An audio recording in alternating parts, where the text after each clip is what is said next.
mbega tuvuze impano cyangwa ingabirano umuntu yo kumva iki umuntu avuze ingabirano washatse kuvuga iki ndashaka kuvugamo ibintu bibiri bikomeye cyane ndashaka kuvuga itaranto ngaho nkavuga n'ingabire cyo no kwita le don le talent et le don ino bwa itaranto ni ubushobozi bwiharije canke bwihariye butuma umuntu ashobora gukora ikintu kanaka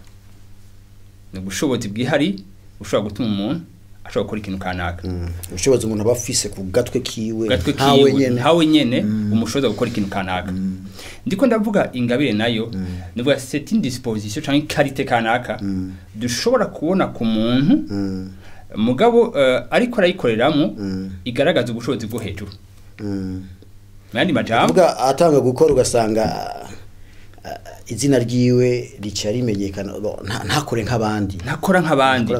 biramutandukanya n'abandi kandi hagaramo ikintu no kwita le surnaturel muri cyo kintu karakora ndavuga karo gasanzwe twese tuzi abantu benshi bazi mu kintu ka Messi ari talent yo mu kintu umupira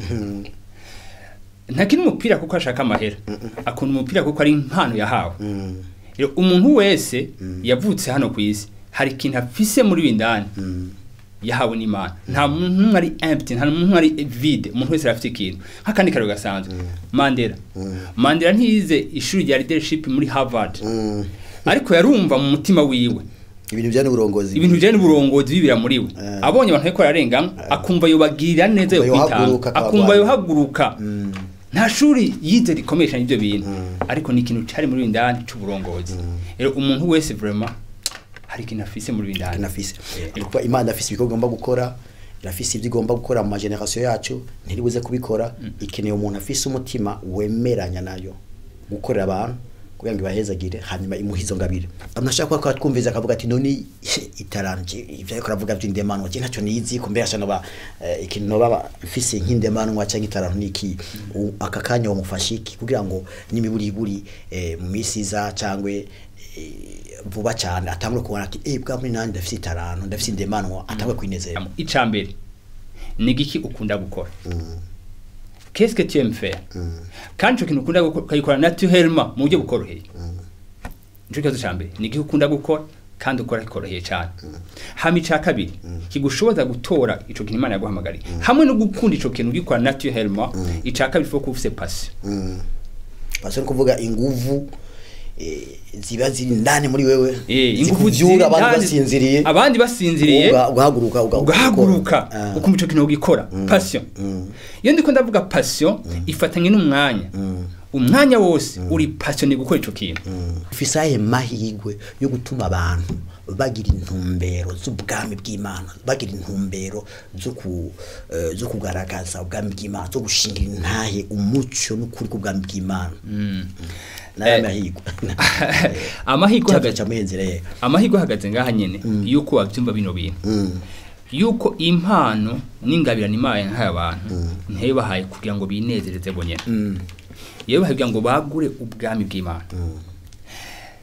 impano n'ingabirano zirahari kugira ngo dishoboze umuntu kubaho impamvu yo kubaho kwiwe no gukora ubugombe bw'Imana amahirwe araho hantu umuntu atabara neza yuko ivyo yahawe byose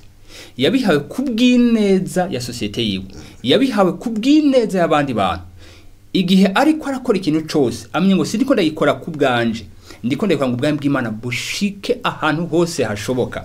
no mutima ukwiye kuba umuntu wese atiyumvira ku giti ciwe ariko yumvira ku giti cy'umuntu wese ari ku isi n'abamwegereye bose akaro ka Yesu Kristo yavuze ngo ifungwa zanje no gukora icyo datankunye gukora no ku isi no kukirangiza ico yakoze ico yabona niki kurangiza cyari yabona umusaraba ntiyabona wewe yabona abandi benshi bazomera neza biciye mutima yamuhamagariye rero numva amahirwe arangaho hantu aho abantu bose bavyumva bakabitahura yuko ivy'Imana yabahaye byose nk'ingabire canke nk'impano bihari kubw'abandi apana kubwabo aya majambo utubwiye cyangwe umuco duhaye kuri iki kintu numva bikomeye cyane kandi ndizira neza yuko kumbure turonse uburorero butandukanye bw'abantu bahagurukana indemanwa zabo n'ingabire zabo bakazikora byashoboka cyane yuko baba mbere washaka nakarorero siko none bakaba karorero mbega none tufate kwico cyakarorero hariho ikintu cyo kwinspira abandi apart kuba bariko barafasha iruhande yo kuba bariko barafasha cyangwa ko bakoresha ivyo bagenewe hari n'ikintu ngira ngo cyo cyo gutuma abandi bahaguruka. Mu bisanzwe igihe cyose umuntu ariko arakora ico yahamagariwe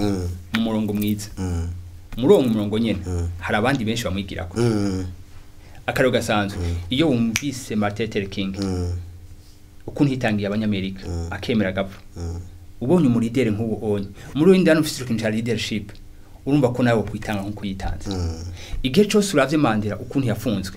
kugira ngo ashobore kuribera ubwo bwari bumerewe nabi ucumva mu mutima wawe yuko nawe ushobora kwitangira abantu bamerewe neza